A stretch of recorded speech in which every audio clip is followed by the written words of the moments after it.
बिस्मिल्लाहिर्रहमानिर्रहीम। अस्सलामु अलैकुम। उम्मीद करते हैं आप सब खैरियत से होंगे। सूरह अन-निसा कुरान मजीद की तरतीब तौक़ीफ़ी के एतबार से चौथी सूरत है और तरतीब नज़ूली के एतबार से 92 नंबर पर नाजिल हुई है। यह सूरत चौथे पारे से शुरू हो रही है और छठे पारे में खत्म होती है। सूरह अन-निसा में 24 रकू और 176 आयात हैं। यह सूरत मदीना मुनव्वरा में 3 हिजरी से 5 हिजरी के अवाइल तक नाजिल हुई, यानी हिजरत के बाद नाजिल होने की वजह से इसका शुमार मदनी सूरतों में होता है। सूरह अन-निसा सूरह बकरा के बाद कुरान मजीद की सबसे तवील सूरत है। कुरान मजीद की 7 बड़ी सूरतों को सबा तवाल कहा जाता है। सूरह अन-निसा सबा तवाल का हिस्सा है। अरबी जुबान में औरतों को निसा कहते हैं और इस सूरत में बकसरत वो अहकाम बयान किए गए हैं जिनका ताल्लुक औरतों के साथ है, इसलिए इसे सूरह निसा कहते हैं। इस सूरत की पहली आयत में ही लफ्ज निसा मौजूद है, जिससे इस सूरत का नाम अहज किया गया है। हजरत अब्दुल्ला बिन मसूद रजी अल्लाह तआला अन्हु बयान करते हैं, रसूल अल्लाह सल्लल्लाहु अलैहि वसल्लम मिंबर पर थे कि आप सल्लल्लाहु अलैहि वसल्लम ने मुझे फरमाया, मुझे कुरान सुनाओ। मैंने अर्ज किया, मैं आपको कुरान सुनाऊं, जबकि वो आप सल्लल्लाहु अलैहि वसल्लम पर नाजिल किया गया है। आप सल्लल्लाहु अलैहि वसल्लम ने फरमाया, मैं अपने अलावा किसी और से इसे सुनना चाहता हूँ। मैंने सूरह अन-निसा तिलावत की, हत्ता कि जब मैं इस आयत फ़कैफ़ इज़ा जिअना मिन कुल्ली उम्मतिन बिशहीदिन वजिअना बिका अला हाउलाइ शहीदा पर पहुंचा तो आप सल्लल्लाहु अलैहि वसल्लम ने फरमाया, अब बस करो। मैंने आपकी तरफ देखा तो आपकी आंखें अश्कबार थीं। सईदा आयशा रजी अल्लाह तआला अन्हा बयान करती हैं कि नबी करीम सल्लल्लाहु अलैहि वसल्लम ने फरमाया, जो कुरान पाक से पहली 7 सूरतें याद कर ले वो एक बड़ा आलिम है। हजरत उमर फारूक रजी अल्लाह तआला अन्हु फरमाते हैं, सूरह बकरा, सूरह निसा, सूरह माइदा, सूरह हज और सूरह नूर सीखो, क्योंकि इन सूरतों में फर्ज अलूम बयान किए गए हैं। हजरत अब्दुल्ला बिन अब्बास रज़ी अल्लाह तआला अन्हु बयान करते हैं, जिसने सूरह निसा पढ़ी तो वो जान लेगा कि वरासत में कौन किस से महरूम होता है और कौन किस से महरूम नहीं होता। हजरत उमर फारूक रज़ी अल्लाह तआला अन्हु फरमाते हैं, जिसने सूरह बकरा, सूरह आले इमरान और सूरह निसा पढ़ी तो वो अल्लाह ताला की बारगाह में हिकमत वाले लोगों में से लिखा जाएगा। हजरत सईद बिन जबीर रज़ी अल्लाह तआला अन्हु कहते हैं, हजरत उमर फारूक रज़ी अल्लाह तआला अन्हु ने फरमाया कि जिसने सूरह अल बकरा, आले इमरान और सूरह निसा पढ़ी वो अल्लाह के नजदीक दाना यानी हिकमत वाले लोगों में लिखा जाएगा।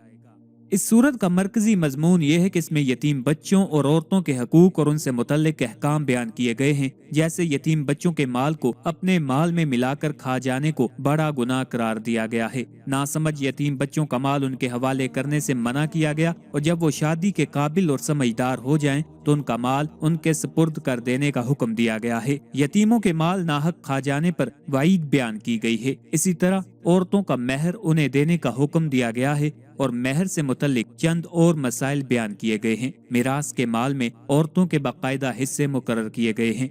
इन औरतों का जिक्र किया गया है जिनसे नसब रज़ात की वजह से हमेशा के लिए निकाह हराम है और जिन औरतों से किसी सबब की वजह से आर्जी तौर पर निकाह हराम है। एक से ज्यादा औरतों के साथ शादी करने के अहकाम बयान किए गए हैं और नाफरमान औरत की इस्लाह का तरीका जिक्र किया गया है। इसके अलावा सूरह निसा में ये मज़ामीन बयान हुए हैं, वालिदैन, रिश्तेदारों, यतीमों, मस्कीनों, करीबी और दूर के पड़ोसियों, मुसाफरों और लोंडी गुलामों के साथ हुस्ने सलूक और भलाई करने का हुक्म दिया गया है। मिरास के अहकाम तफसील के साथ बयान किए गए हैं, किन लोगों की तौबा मकबूल है और किन की तौबा कबूल नहीं की जाएगी। शोहर बीवी के एक दूसरे पर हकूक और अज़वाजी जिंदगी के रहनुमा असूल बयान किए गए हैं। माल और खून में मुसलमानों के इज्तिमाई मामलात के अहकाम बयान किए गए हैं। कबीरा गुनाहों से बचने की फजीलत बयान की गई। हसद से बचने का हुक्म दिया गया। नीज, तकब्बुर, बुखल और रियाकारी की मजम्मत भी बयान की गई है। जिहाद के बारे में अहकामात बयान किए गए हैं। कातिल के बारे में अहकाम, हिजरत के बारे में अहकाम और नमाज खौफ का तरीका बयान किया गया है। नेक अमाल करने और गुनाहों से तौबा करने की तलकीन की गई है। अहलाकी और मुल्की मामलात के असूल और जंग के बाज़ अहकाम बयान किए गए हैं। मुनाफिकों, ईसाइयों और बतौर खास यहूदियों के खतरात से मुसलमानों को आगाह किया गया है। इस सूरत के आखिर में हज़रत ईसा अलैहिस्सलातु वस्सलाम के बारे में ईसाइयों की गुमराहियों का जिक्र किया गया है। सूरह निसा की अपने से माक़बल सूरत सूरह आले इमरान के साथ कई तरह से मुनासबत है, جیسے سورہ آل عمران کے آخر میں مسلمانوں کو تقوی اور پرہیزگاری اختیار کرنے کا حکم دیا گیا تھا، اور سورہ نساء کے ابتدا میں تمام لوگوں کو اس چیز کا حکم دیا گیا ہے۔ سورہ آل عمران میں غزوہ احد کا واقعہ تفصیل کے ساتھ بیان کیا گیا تھا، اور اس سورت کی آیت نمبر 88 میں بھی غزوہ احد کا ذکر ہے۔ سورہ آل عمران میں غزوہ احد کے بعد ہونے والے غزوہ حمر الاسد کا ذکر ہے، اور اس سورت کی آیت نمبر 104 میں بھی اسی غزوے کی طرف اشارہ کیا گیا ہے۔ دونوں صورتوں میں یہودیوں اور عیسائیوں کے حضرت عیسیٰ علیہ السلام کے بارے میں باطل نظریات کا رد کیا گیا ہے۔ آج کی ویڈیو میں انشاءاللہ العزیز آپ کو خواب میں سورہ نساء پڑھنے کی تمام تعبیریں بتائیں گے۔ یہ تمام تعبیریں آپ کو مستند اور جید فقہا اور علماء کی کتب سے استفادہ کر کے بتائی جا رہی ہیں، جن میں خاص طور پر حضرت امام ابن سیرین رحمۃ اللہ علیہ، حضرت ابراہیم کرمانی رحمۃ اللہ علیہ اور حضرت اسماعیل نبلسی رحمۃ اللہ علیہ کی کتب شامل ہیں۔ خوابوں کی یہ تعبیریں بتانے سے پہلے آپ سے گزارش ہے، اگر ابھی تک آپ نے ہمارے چینل کو سبسکرائب نہیں کیا تو سب سے پہلے ہمارے چینل کو سبسکرائب کر لیں تاکہ آپ کو ہر نئی ویڈیو بآسانی اور سب سے پہلے ملتی رہے۔ اگر کسی نے خواب میں سورہ نساء پڑھی یا اس کا کچھ حصہ پڑھا یا اس پر یعنی خواب دیکھنے والے پر کسی نے تلاوت کی، دلیل ہے اس کی آزمائش ایک ایسی عورت کے ساتھ ہوگی جو اس کے ساتھ اچھا سلوک نہیں کرے گی۔ اگر خواب دیکھنے والا طالب علم ہو تو علم میراث میں ماہر ہوگا، اور حضرت امام جعفر صادق رحمۃ اللہ علیہ فرماتے ہیں جو خواب میں سورہ نساء کی تلاوت کرے گا تو آخر عمر میں اس کے ساتھ ایک ایسی عورت ہوگی جو اس کے ساتھ اچھا سلوک نہیں کرے گی۔